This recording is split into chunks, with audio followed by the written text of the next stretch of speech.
and welcome to this live webinar from the Audrain Automobile Museum in Newport, Rhode Island. Although we're not able to have the Audrain Newport Concours and Motor Week this year, and we've postponed it till next year, we have brought you one feature from last year's event, which was extremely popular, our seminar series. This time we're bringing it to you in a virtual format here as this webinar. And we're starting off this series with a very exciting one that I know that I've really been looking forward to, which is the next generation, the future of car collecting. A lot of people have told me over the years, and I'm sure many of you watching this have heard, that people are afraid of what will happen with our beloved hobby of car collecting after the current collectors are gone. Well, I, for one, have met a lot of great young people out and about at events here in the museum and at the Concours and Motor Week. And I am certain that the future of our car collecting hobby is in very safe hands. And to have a discussion about that tonight, I'm joined by four young, very enthusiastic and very passionate and knowledgeable collectors. The first one is my co-moderator, Fernando, who's 17. Say hi, Fernando.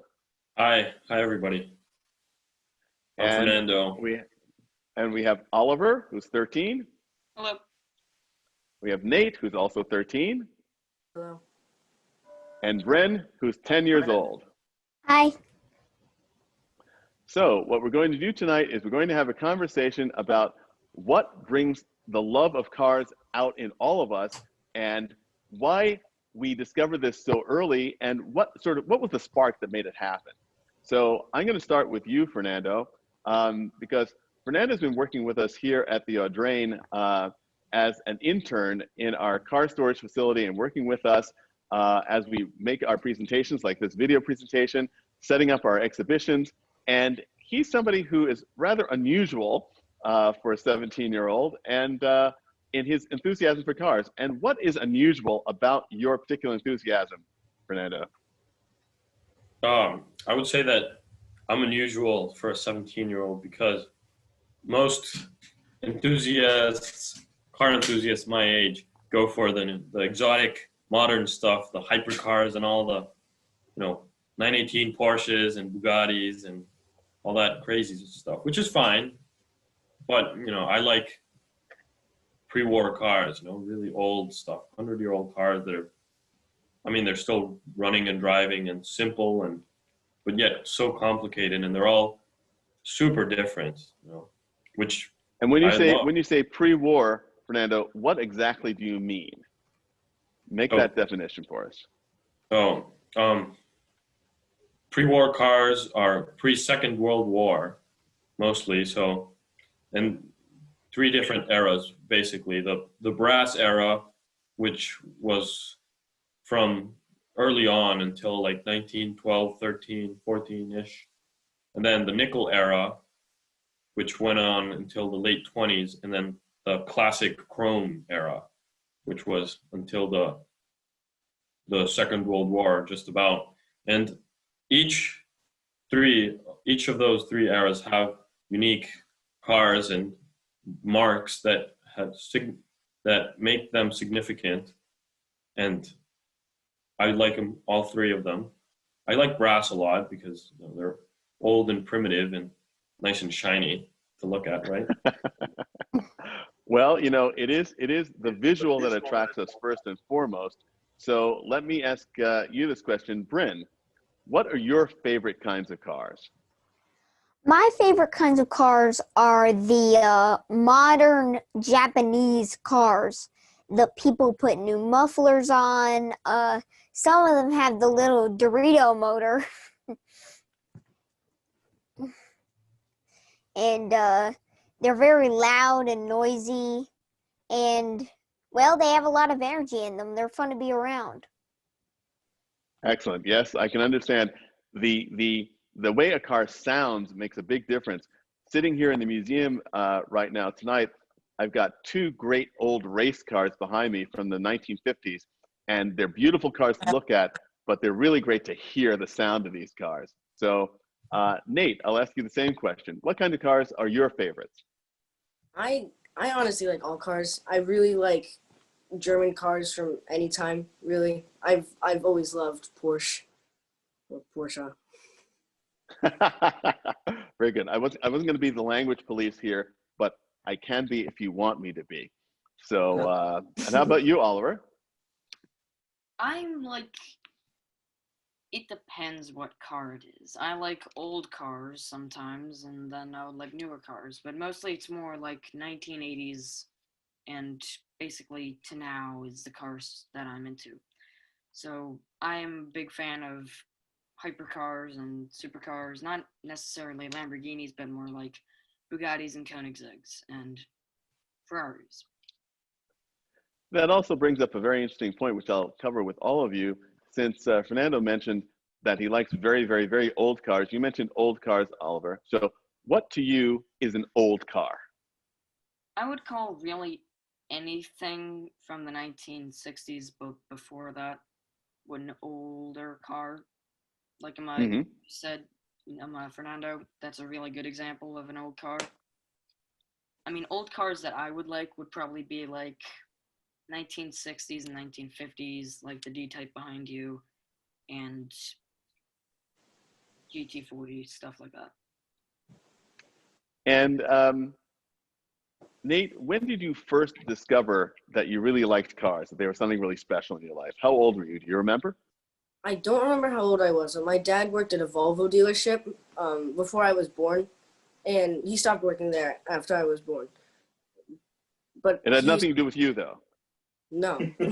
Okay. He started to watch car videos on YouTube and that kind of thing, and I saw him watching them, so then I started watching them, and then I started to like cars. Can I add something onto that? Please. I think that for most car enthusiasts, it's you can't remember when you started liking cars because you started at such an early age. You never not like cars, you know? Well, that's been my perception, at least, with most of the car enthusiasts that I've met. That is an interesting point. I know personally, I can remember exactly the moment that I fell in love with cars when I went to my first car show with my two older brothers. And it was like the day before I went to that car show, the day of that car show, and the day after. My life was completely changed. And how about you, Bryn? I mean, obviously racing is also very important to you. We can see that racing suit behind you. So when did you discover cars? I don't know. I feel like I was just born with something in me. I was like made to like cars. See, it resonates with everybody. You never not like cars. Now, I know that some of us have grown up like Fernando in a household where his father was a car enthusiast and is a car collector. And I did not grow up in a house. My family didn't buy their first car until I was 12 years old because we lived in New York City and you didn't need a car at all. So are other members of your family also car enthusiasts as well? Oliver? By myself. Well, isn't your little brother a bit of a car enthusiast? Sort of. Yeah. He likes them sometimes, he doesn't other times. He likes JDM a lot, just like you. But that's really all he likes. And how about you, Nate?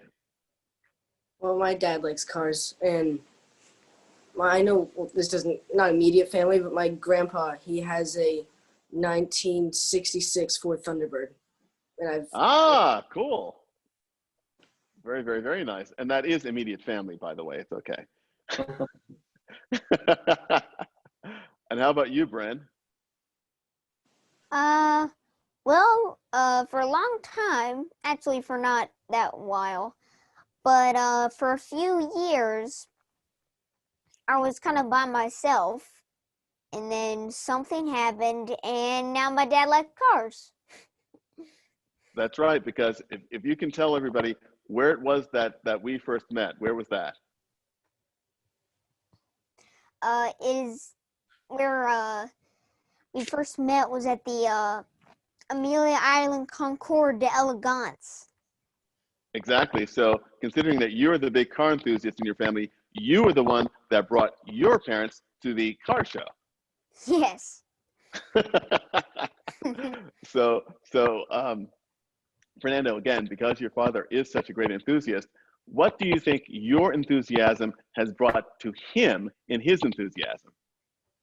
Well, I think that he certainly loves that I appreciate cars and that I'm enthusiastic about them because I'm sure that a lot of parents or collectors, older collectors, have children that could care less about cars. And my uncle certainly is in that spot. He owns cars, but his children are not really interested. And and since they're just old cars to his family, he can't enjoy them as much because they don't really want to go get an ice cream on Sunday riding the old car, you know. And my father loves that there's a partner to go with him. Well, that's one of the things that is key to fostering the enjoyment of old cars and building the old car community is exposure. And so that brings me to the next question, which is, what is the way you like to enjoy your car enthusiasm the most? Is it at a car show? Is it talking with friends? Is it watching videos? Is it playing games using a simulator? So what might it be? Oliver, I'll ask you first. I mean, I enjoy cars mostly anyway. I mean, I like going to Cars and Coffee that you guys host to see them, which is great. But I also play some car games, I guess, to keep myself occupied. Well, at least Mhm. staying towards the thing that I like. And what about watching videos as well? Yeah, a lot of videos.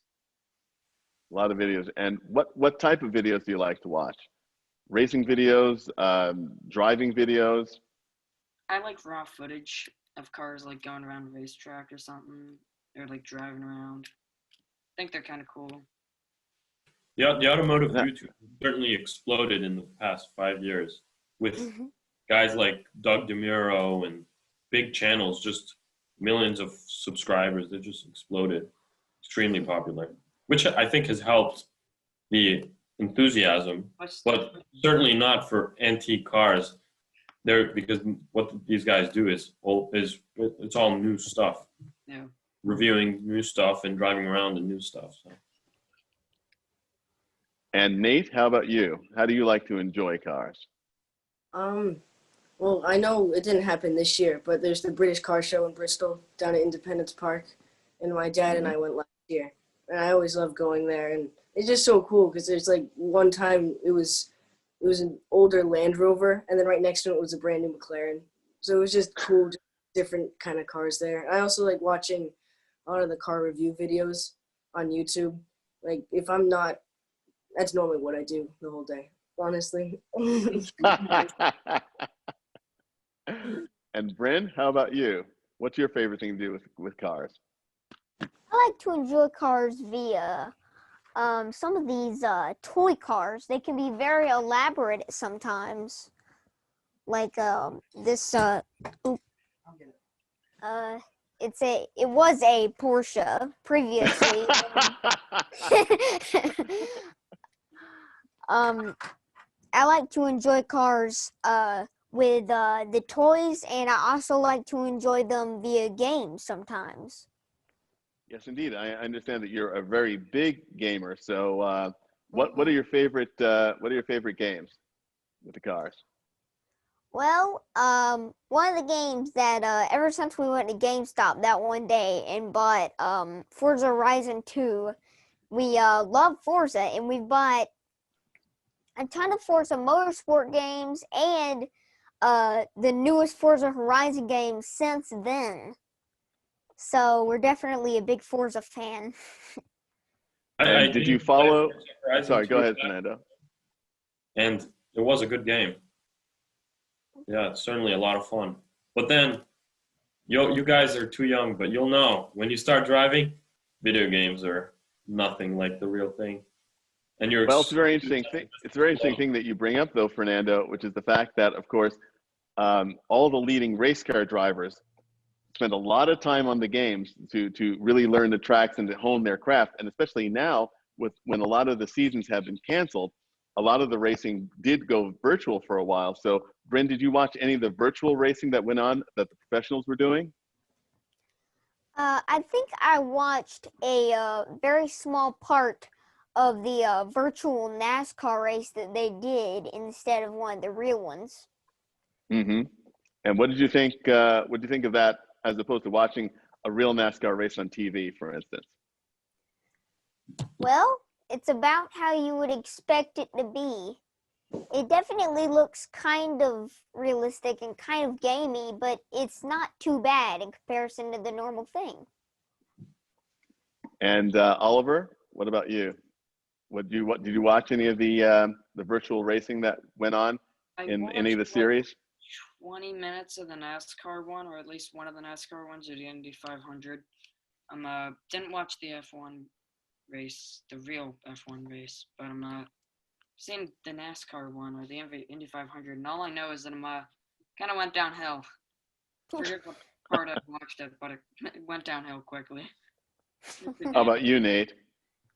I don't know. I think I watched some of the NASCAR one also. Yeah. Some guy got fired because he was swearing and stuff on a live Yeah, show. it became rather difficult, I think, for a lot of the drivers who really needed the interaction of what they were actually doing. They didn't take it as seriously as some of the promoters would like for them to have taken it. So I think that was sort of a challenge. Now, a question, because one of the things that I remember when I was a boy and I really got into cars, especially as I said, my family didn't buy their first car until I was 12 years old, but I fell madly in love with cars when I was 8. And I just started building models and drawing cars and all this. And so when my father had to finally get a car because his work moved, I knew exactly what kind of car he should buy, and I gave him tons of advice because I'd read everything about every car. So I'll ask you all, do your families take advice from you when they're looking for a car? Nate? Yes. Ah, excellent. And so what was the latest piece of advice you gave your family about a new car? I'm not sure about that, but I know I told my dad I wanted him to get some kind of, since there's 4 people in my family, we had to get something like an SUV or a bigger sedan. And my dad got I think it was the 2019 Accord, but it's the 2.0 turbo, so it's really fast. And Oliver, how about you? Because I know that your taste in cars is very, very, very refined. So I'm sure that your folks must sort of shudder when you give them advice on cars. Yeah. My dad was looking for a car half a year ago in December, and kept bringing up advice to buy either Jaguar XKR or an F-Type because he wanted something fun. Mm-hmm. Ended up buying a Tesla. Well, better luck next time, Oliver. Yeah, at And least I know. feel the power instead of hear. Well, that's actually a great lead into another question I'm going to ask. But Bryn, I want to ask you, what is your influence in your household when it comes to cars? Oh, well, most of my influence is my dad runs a small business and we need to deliver. So I didn't give him advice on this. I haven't really given him advice on not a lot of stuff. But he's planning on buying a Japanese production K truck to deliver. Ah, Uh-huh. Nice. that is absolutely terrific. Bryn, why don't you explain to people who may not know what a K-class Japanese car is? It's a very, very tiny car.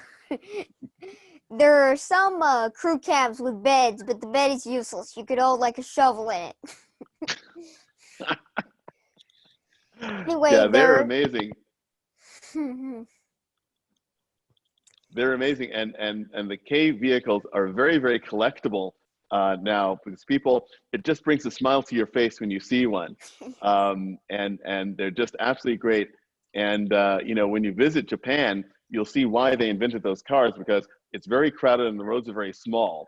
So you need a car like that. But to see one of those cars here, where you've got wide open spaces in this really small car, is a lot of fun. And also from shipping small goods. I was in Tokyo a few years ago, and everywhere you go, you would see those little K cars, and with the tiny little, I don't know, bed, I guess. Yeah. You can't even fit a bed in there. It's not that big, but you can fit crates for fish or goods for stores. I mean, and they cost not that expensive, so you're getting something that could drive around. It has really good fuel efficiency. It parks really anywhere, yet it still gets the same job as a truck that would cost 3 times more, and it's way bigger, a lot more to deal with. Gas is more expensive. So that's another reason why them kit cars were basically exist. Bryn, Absolutely. this And may I ask this, Bryn? Your Japanese enthusiasm intrigues me so much because, well, and I think that the tuner days of tuning and modifying Japanese cars, they're certainly not done, but it's certainly past its peak, since those cars were mostly of the late 1980s and 90s and early 2000s. Now they're older cars that are beat up and have already been modified and now in the junkyards with blown engines. So, I mean, it intrigues me that you take such enthusiasm towards these cars. Tell me more about it. Well, I like these cars because they just hype me up. There's some sort of energy in them, and you can feel it pulsating through your body when someone blows their muffler off or something of that matter. So what intrigues you more, the customizability of it, or the personalization that you can make with them? Grabbing an older car and building it up to whatever you want it to be. Crazy paint job and big loud muffler and big turbos. You like that part of it, or just keeping it stock and nice and refined? Personally, I like the customization part because most people just buy a car and they have a car and they drive it around and that's it. I like making it your own, like putting something into that car that nobody else has done. Sure. I mean, I kind of have a love affair with Japanese cars too. I drive a Mazda Miata, so my love affair from pre-wars with Japanese cars, right? why not? I think Yeah. it's all about those things that connect with us emotionally. And we have a question from one of the viewers of our seminar who asks a really great question. We've been talking a lot about what you love. This audience member asks, is there a car the panelists are not a fan of? We'll start with you, Nate. Does it have to be like new, or can it be anything? Like, Any car. What are you not a fan of?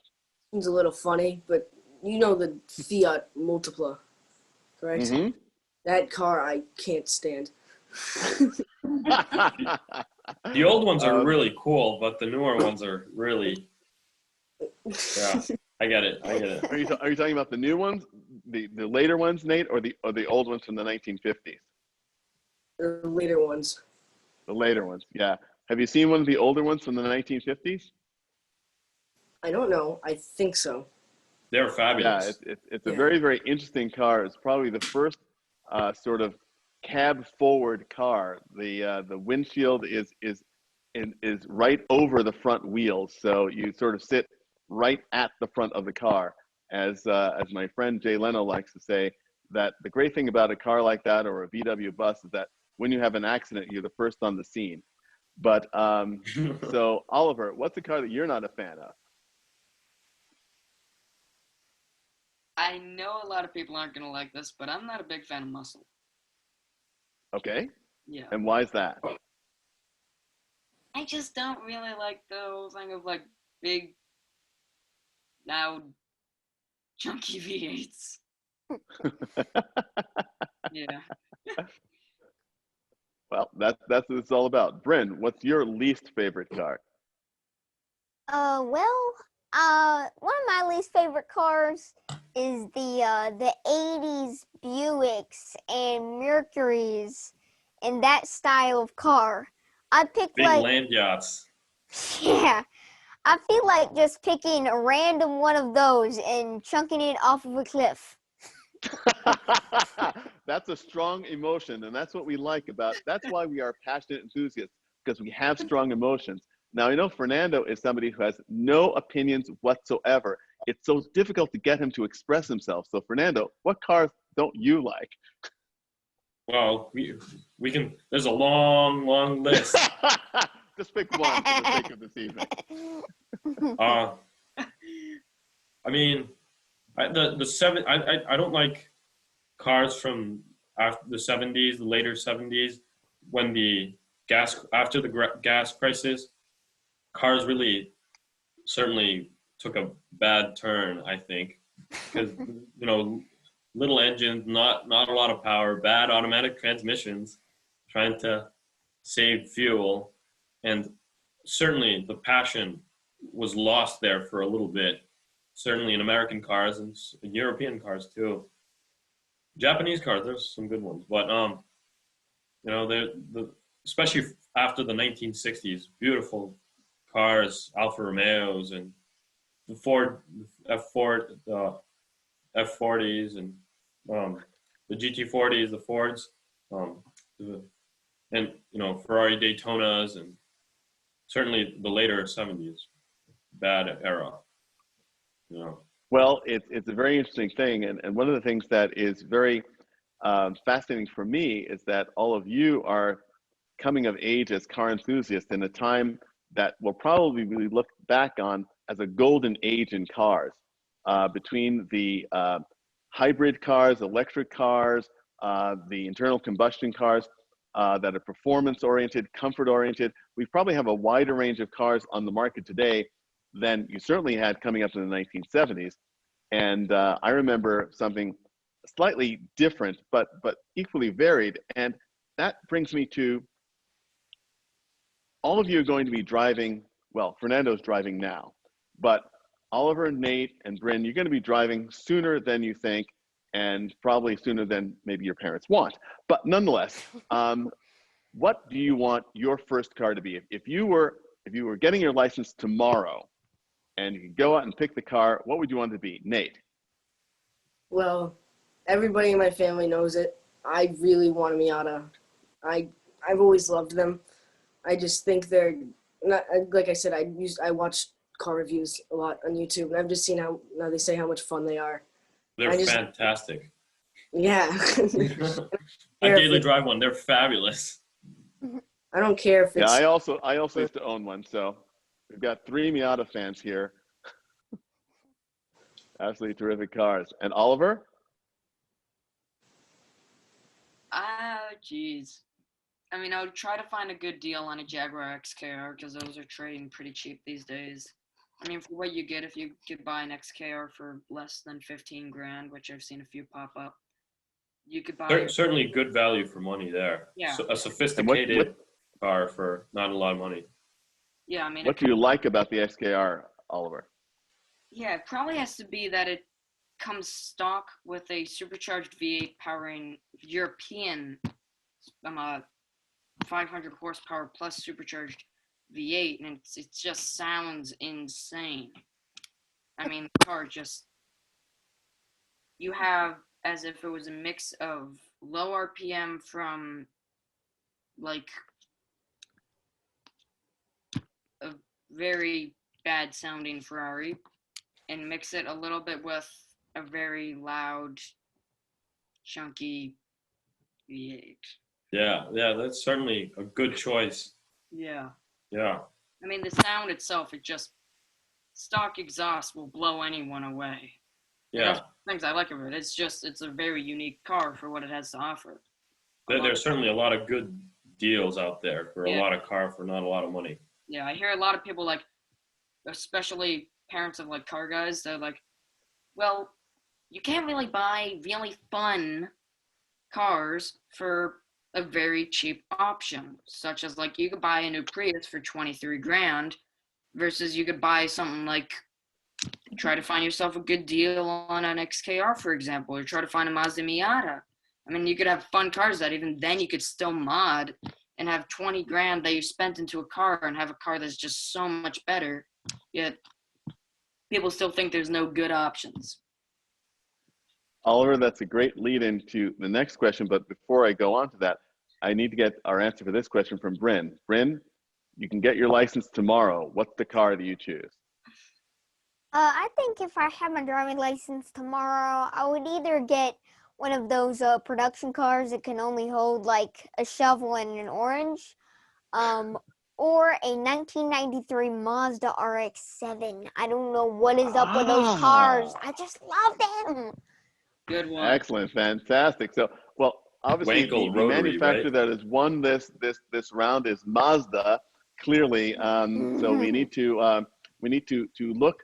When people ask me the next time, they say, Donald, what is the car that I can buy today that people will be really interested in 10 years? Mazdas. So we're there with Miatas and RX-7s. Another one of our viewers has asked a really great question, which gets back to something that Oliver just said, which is, what is your favorite memory or experience in a car so far? Fernando, I'll go to you last, but let's start with you, Oliver. Oh, I can't go first. Yes, you will. Go ahead. You can. Okay. So last year at the Concours, I got to have a great experience of unveiling the new Aston Martin Zagato Twins, the new DBS Zagato, which was insane. That was a great car experience. But I got to say, even more than that, it probably was being able to meet Jay Leno and sit in the Chiron and try to start it up, which was just an insane experience. It was a car that I liked before then. It's a car that I've liked ever since. I mean, it's a car that will ever be in my mind because it's just, it will always be there as the car that like started what happens this year. I mean, I got that internship partly because that day, and I owe a lot of respect to the basically the cars that helped to happen. That's what it's all about, car experiences. And Bryn, how about you? What is your most memorable experience in a car so far? Well, one of my most memorable experiences, this might be a weird one. I was in a very long trip, and there wasn't any McDonald's nearby, sadly. So I had to pee in a bottle. Take the wheel. Oh, that is why it's very, very funny thing, Bren. You know, people often talk about the range that a car has in terms of gas mileage, how long you can go between stops in a car without stopping to fill it up. Well, for me, it's 250 miles, no matter how long the car can go. So I hear you, brother. Absolutely. I understand it. Nate, how about you? Your most memorable experience so far? Well, it was the first time I had actually sat in a car and got to actually like rev it. I went to a family reunion, and I didn't know who was. I have such a big family. I didn't know who was going to be there or anything. And then we walked up there, and then they had two. As I said, I like German cars and Porsches, and they had a Porsche, and I got to sit in it, and I revved it, and everybody in the backyard all looked over at me. That was a lot of fun. Nice. They were hoping that you weren't going to actually drive away in it. So I wish I could. soon enough. And certainly last but not least, Fernando. well, thankfully, I'm very privileged that I've had a lot of good experiences in cars. So, I mean, one that speaks out at me is, being able to, the first time you get a double clutch downshift down, you going up a hill in high gear, and then, get it into the lower gear, you know, put the clutch in, put it in neutral, take the clutch out, give it some revs, put the clutch in, get it back in, all in less than, 2 seconds, and boom, just like that. It's either you did it or you didn't do it, and it's tricky to do. So once I got that down, that one's a good one. Or also driving Duesenbergs or V16 caddies or things like that. Those are really good memories to have. And they're memories that that certainly will stay with us forever. And it's one of those things that brings me to my next question, which is, there are, as I said at the beginning of our seminar, there are so many people who are worried that young people are not more involved and don't show more of an interest in cars and old cars in particular. What do you think older collectors and people in the car business can do to encourage more young people to be involved with cars? Bryn, what do you think?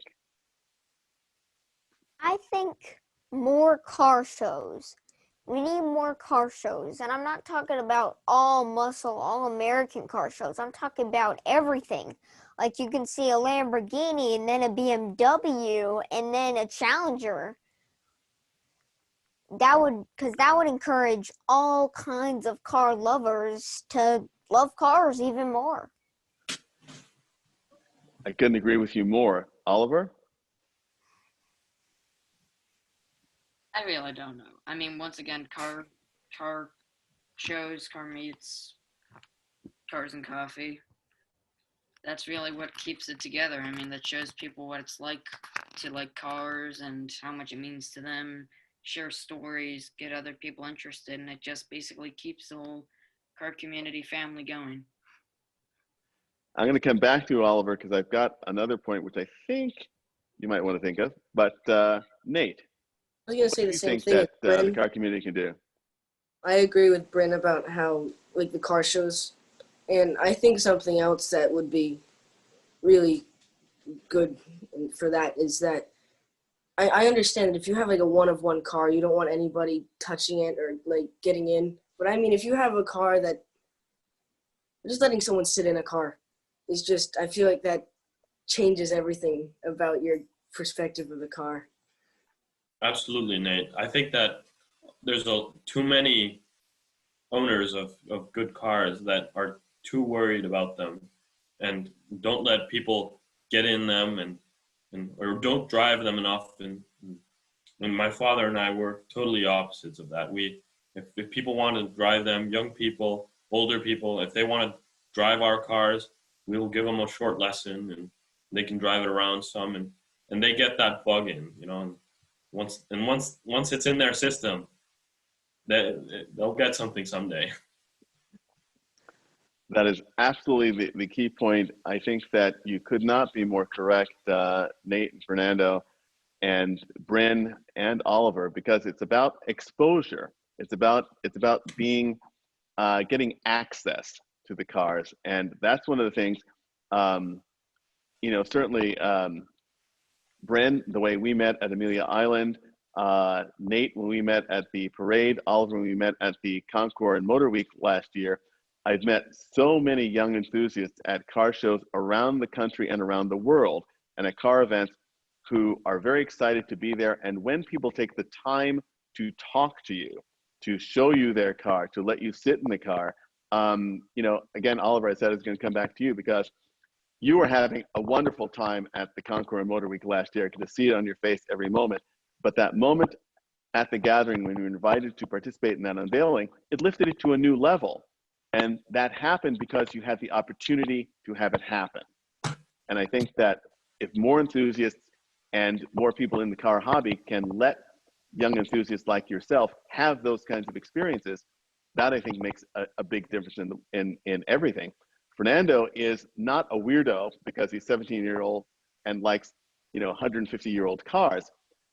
He is who he is because he had the experience to ride in these old cars and then work on the old cars and drive them. And that's really what makes the difference. And so that brings me to my next question, which is, we talked about your relationship as an enthusiast to your family. Now, what about your friends? What about your friends who are not the car friends? Do they think that, gee, you know, shouldn't you care more about soccer, or shouldn't you care more about football, or shouldn't you care more about baseball? Like, what is this cars stuff? We'll start with you, Bren. Well, the answer is I don't really have any non-car friends except for except for maybe my mom. I mean, I have a friend who likes muscle cars. I have a friend who likes exotic cars. I have another friend that likes exotic cars. I don't really have any non-car friends. That's one way to do it. How about you, Nate? Well, first off, I think Bryn's very lucky. I really, I'm not gonna name specifics. Name names, no, because they're watching you, so be careful. Yeah, but there are certain friends that I'll show them. For example, Miata. I said it before, but I love them, and I showed them like, could you see me driving this? And then they're like, no. And I'll show them any other car, and they'll only like a certain type of car. Like, for example, like just like Raptors or like high performance pickup trucks. Like they like you could show them anything else, and they'd be like, no. And what about you, Oliver? I have one other friend. Okay, I have two friends that are car guys. One of them is a little bit less of a car guy than me. One of them actually has his own car and is a real car guy. I have a lot of close friends, people that I hang out with, people that are close friends that like think that being a car guy is like a little bit weird because like they don't like they understand it. They're like, oh, that's a cool car. Oh, look at that car. What is that car? What's the name of that? Blah blah blah. I mean, what does it run on? Blah blah blah. And like at the end of the day, they really not saying that they do. Hopefully, they aren't watching this. But at the end of the day, they're mostly looking at it as a thing to get from A to B, which is Exactly. And Fernando, I know that none of your non-car friends would ever find you weird in any way, shape, or form. But do you have any non-car friends? Well, I do actually. I have a lot, and I don't talk about cars with them because especially guys, you know, when you start talking about cars, everybody thinks they're an expert and everybody has their opinion, and which is fine, but you know, and most of the time they don't really know anything about them, you know, so. yeah. So I just tried to not have those conversations because they're just not enjoyable Yeah. unless you're with somebody that really knows cars and can talk and keep up with a conversation. You know, those are really enjoyable conversations. Well, it is something that I found that people often ask me, well, gee, Donald, how did you get into the business that you're in and doing the things that you do? And I sort of joke about the fact that I said when I was young, I had no friends, so I spent all my time reading about cars. And growing up again in New York City, I didn't have a lot of friends who wanted to talk about cars because cars didn't really mean that much to them. But I did do exactly, I think, what all of you have done, which is to seek out those people who share my enthusiasms and my passions. And I think most importantly for me, something that I learned and I try to encourage all young people that I run into who are car enthusiasts is never to be embarrassed about your car enthusiasm. You know, just express it because it's a part of who you are, and you'll always meet those people that you really want to meet that you can really talk to. And that's a really important thing. And that brings me to another question which one of our audience members asked, which is, do any of you have thoughts about a career related to cars? And I'll start with you, Oliver. That's really hard because for what I like, it's not gonna be like a job that you would necessarily take. Like I'm a mechanic. I mean, a real job that career that I would look myself in, and I'm actually trying to work. I'm learning about it. I'm trying to understand it. It would be an investor. I'm trying to learn a little bit about hedge fund management, and being a entrepreneur. And none of those, by the way, are exclusive to having a career in cars, by the by, just saying. Yeah, no. But how about you, Nate? I'd love to work at some kind of like car dealership or something like that. Like just seen some of the new Audis on the road, and I thought how some of them are beautiful, and I love those. I'd love to work there. Or like my dad told me stories about when he worked at the Volvo dealership about how every day he got to take home a brand new car, and they'd clean it for him and fill up the gas tank, and then he'd drive home a brand new car every day with like 0 miles on it. I thought how cool that was, and I'd love to do that too. And now he's got you to make sure that his car is clean, and a little older, you'll be filling up with gasoline. So he doesn't have to work at the Volvo dealer anymore because he's all set now with you there. So, and how about you, Bryn? Thinking about perhaps some careers in the car business? Well, I have a small YouTube channel going. It's called Only Good Stuff. And It's a good channel too. I just released a new video going to a McLaren dealership near where I live. So Fantastic. I'm looking for a YouTube channel around cars is what I'm trying to build up. Nice. Go for it. One Very, day very, you'll very nice. Exactly. We'll let you plug your YouTube channel one more time before we go. And Fernando, I know that that's building a career around something that you love is a difficult thing. It's because my father it is a difficult thing. I think so, because my father did not build his career on cars, even though he loves them, because you can sort of step away because you need to take work seriously, and you know, because at some point you and other people will depend on it, and cars to me are just kind of fooling around and playing around, not working, you know. I'll kind of say Only that. because I like you very much, Fernando, will I ignore the fact that I have made my career in cars, and I don't consider it fooling around. But I'll just say that, you know, it is actually possible to make a career in cars. Thousands of people around the world do that. Right, I know it is, but when it becomes work, I feel like I would enjoy it less than I do as a hobby, you know, because it becomes something you have to do, not something you want to do, you know. I think that is something that comes to each of us in a different way at different times in our lives. I've done many different things in my life. I've been an opera singer. I've worked in retailing. I've loved every one of the things that I've done.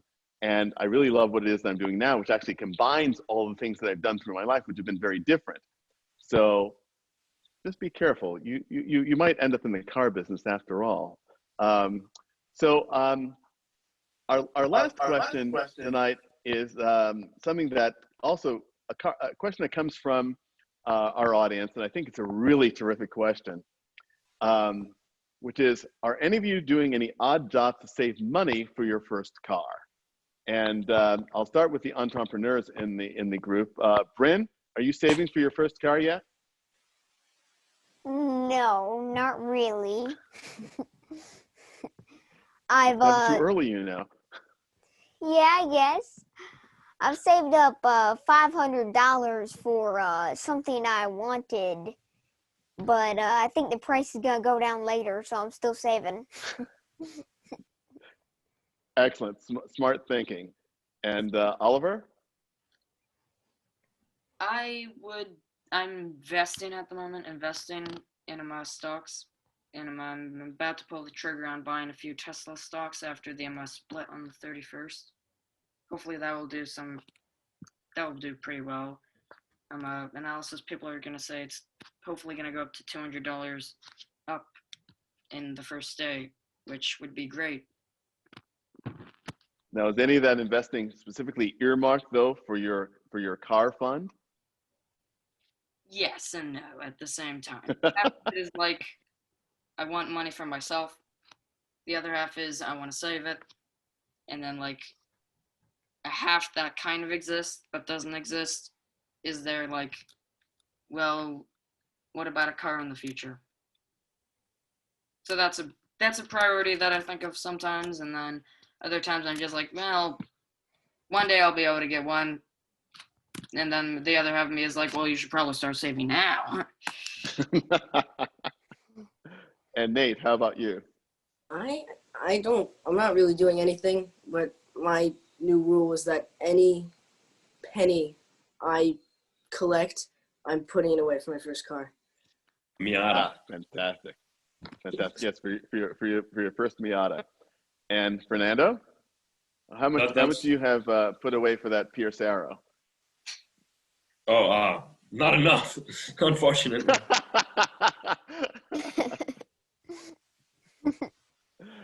It is a very interesting thing because buying your first car is a real milestone in life, and there's nothing quite like that wonderful sense of responsibility that you have paid for this object, and so it means so much more to you than any other friend's car you got to drive or your parents' car you got to drive, because this is suddenly yours. It's like the puppy that you get that you have to take care of completely.